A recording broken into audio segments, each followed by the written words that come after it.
우리가 함께 읽고 있는 이 다니엘서를 이제 중간을 향해서 달려가고 있는데요. 전체적인 구조를 다시 한번 좀 되새겨 보고 나머지 반을 또 함께 따라가면 좋겠습니다. 먼저 이 다니엘서의 시대적 배경은 바로 바벨론으로 끌려가는 1차 포로가 시작되던 그때부터인 책입니다. 이 포로 시기의 이야기를 하고 있는 책들은 바로 에스겔과 다니엘서인데요. 그중 하나인 이 다니엘서에서는 다니엘이 경험한 역사적인 사건을 기록하고 있는 1장부터 6장까지의 말씀과 그리고 다니엘이 본 환상이 7장부터 12장까지의 말씀으로 기록되어져 있습니다. 총 12장 중에서 절반 1장부터 1장까지는 다니엘의 역사적인 경험에 대해서, 그리고 나머지 절반은 그가 보게 된 환상에 대한 말씀이다. 이렇게 나누어 보시면 조금 더 큰 관점에서 보실 수 있을 것 같습니다. 그렇다면 오늘 함께 읽은 4장은 다니엘의 역사적인 사건을 경험한 부분에 해당한다 보시면 되겠습니다. 이렇게 좀 간단하게 나누는 구조 방법도 있지만 내용의 주제적인 부분이 연결되어지는, 그래서 학자들이 조금 다르게 구조화시켜 놓은 구조가 있습니다. 혹시 볼펜이 있으시면 성경에 이렇게 좀 적어 놓으시면서 한번 들어보시면 좋겠습니다.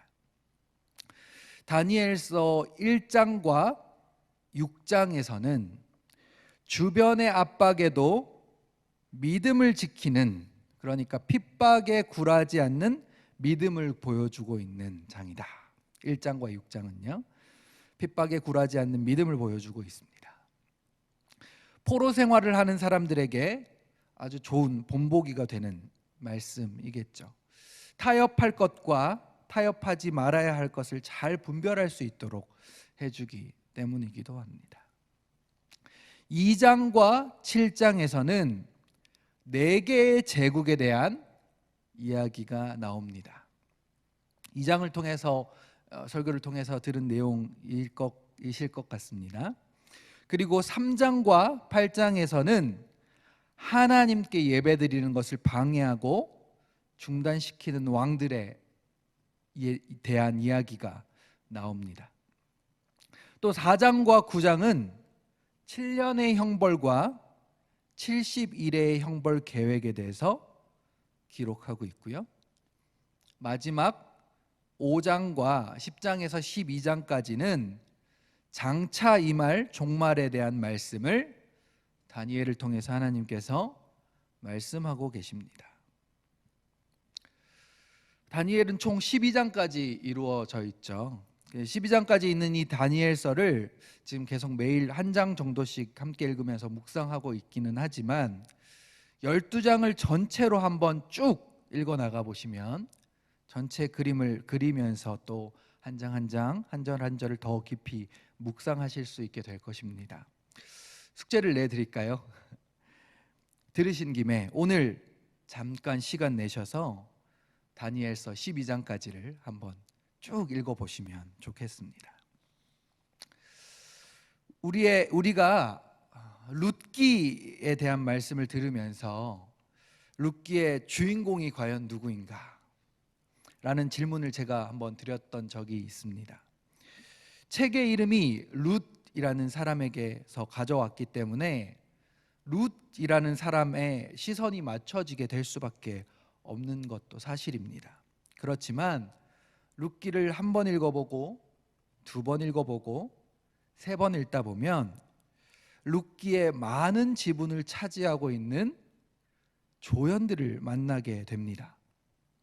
이 이야기의 시작을 열기도 하고 또 요소마다 아주 중요한 역할을 하고 있는 조연으로 시어머니였던 나오미가 있었죠.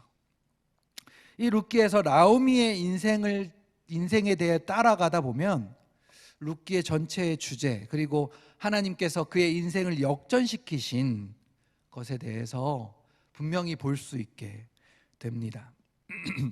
제가 아직 미나리라는 영화를 보지는 못했지만 윤여정이라는 분이 조연 역할을 너무 잘했기 때문에, 또 그 조연의 역할을 통해서 영화가 하고자 하는 이야기를 잘 드러냈기 때문에 최고의 권위였던 아카데미 여우 조연상을 받았지 않았겠습니까?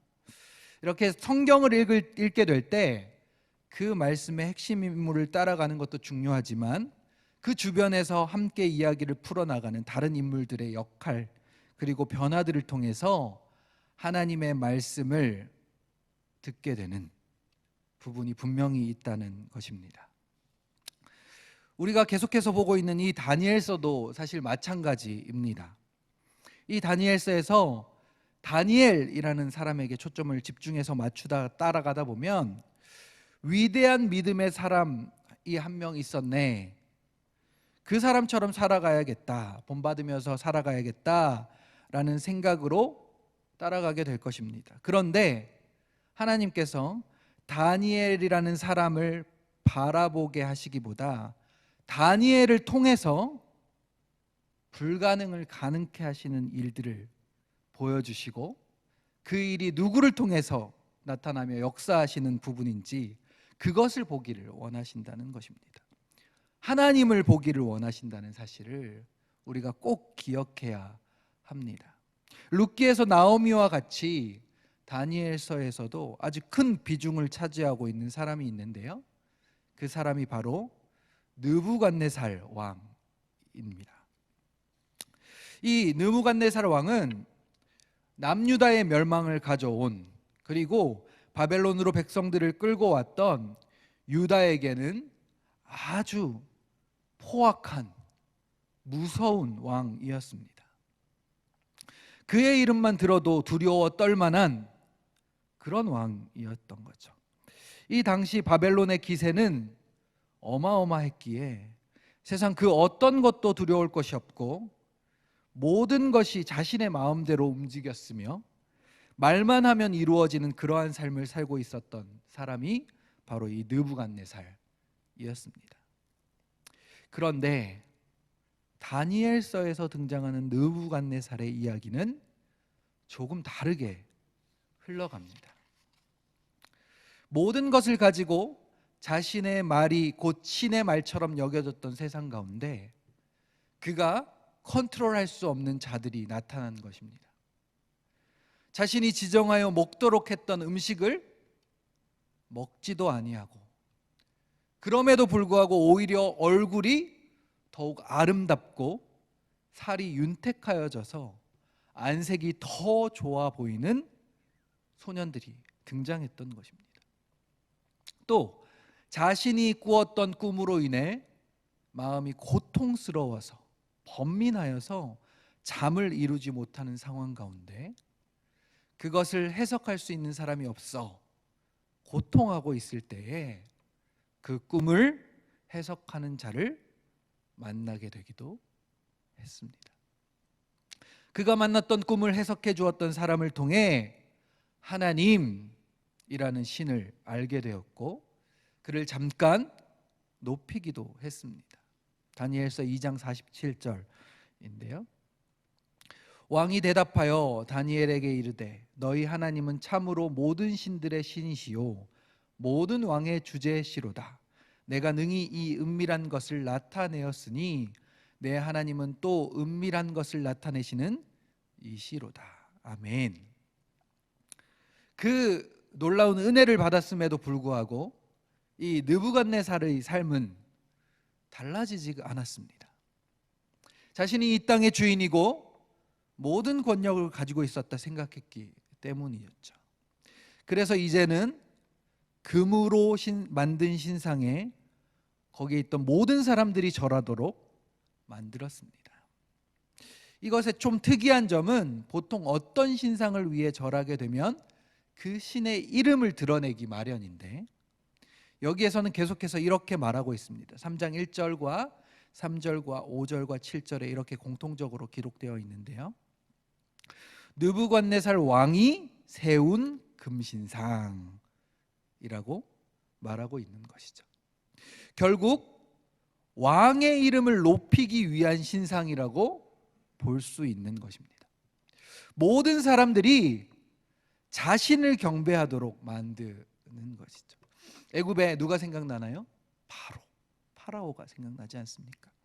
세상의 중심이 바로 느부갓네살이 되어 모든 것을 다스리고 통치하게 하고 있음을 과시하고 싶었던 것입니다. 그런 그를 다시 또 거스리는 자들이 있었습니다. 바로 다니엘과 세 친구였죠. 금신상 앞에 엎드려 절하지 않으면 맹렬히 타는 풀무불에 던져 넣겠다고 했지만 그것을 두려워하지 않고 죽음을 두려워하지 않고 거절했던 자들이 나타났던 것입니다. 그리고는 7배나 더 뜨겁게 했던 풀무불에서도 살아남는 불가능의 일이 일어나는 그 일들을 느부갓네살은 보게 되었던 것이죠. 두려울 것 없던 세상의 모든 것을 가졌던 바벨론의 왕 느부갓네살이었습니다. 그렇지만 인생 가운데 참 평안이 없었고 그로 인해 계속해서 전쟁해야 했고 자신을 높여야 했으며 목숨을 담보로 해서까지 그를 섬기게 만들었던 불행한 인생이었던 것이죠. 그런 그에게 꿈을 통해 말씀하시며 인생을 뛰어넘으시며 불가능의 영역이 가능케 되는 일들을 보여주셔서 말년에는 결국 마음을 하나님께로 돌이키게 되는 은혜가 이 느부갓네살에게 있었던 것입니다. 그 말년의 이야기가 바로 오늘 4장의 말씀인 것입니다. 4장 1절부터 3절까지를 함께 읽어보도록 하겠습니다. 시작. 느부갓네살 왕은 천하에 거주하는 모든 백성들과 나라들과 각 언어를 말하는 자들에게 조서를 내리노라. 원하노니 너희에게 큰 평강이 있을지어다. 지극히 높으신 하나님이 내게 행하신 이적과 놀라운 일을 내가 알게 하기를 즐겨하노라. 참으로 크도다 그의 이적이요 참으로 능하도다 그의 놀라운 일이요 그의 나라는 영원한 나라요 그의 통치는 대대에 이르리로다. 아멘.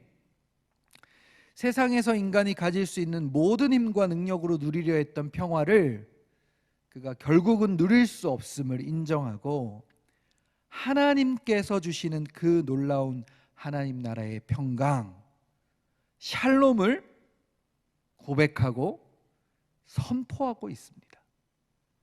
그 하나님의 나라는 영원한 나라이며 그의 통치는 대대에 이르겠다고 고백하고 있는 이 느부갓네살의 고백이 얼마나 놀라운 고백인지 여러분들 아시지 않겠습니까? 오늘 마지막 절에도 이렇게 고백하고 있습니다. 37절인데요. 그러므로 지금 나 느부갓네살은 하늘의 왕을 찬양하며 칭송하며 경배하노니 그의 일이 다 진실하고 그의 행하심이 의로우심으로 교만하게 행하는 자들을 그가 능히 낮추심이라.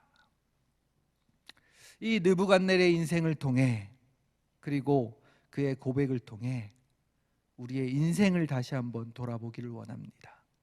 이 세상의 주권자가 누구이신지 다시 한번 돌아보시기를 원합니다. 자신의 힘과 능력을 의지하며 자신이 주인이 되어 이 땅을 살아가고 있지는 않습니까? 모든 것의 주인 되시며 인생으로는 할 수 없는 불가능을 가능케 하시는 그 주님만 의지하며 오늘 하루도 그 은혜 가운데 살아가게 되시기를 주님의 이름으로 축복합니다.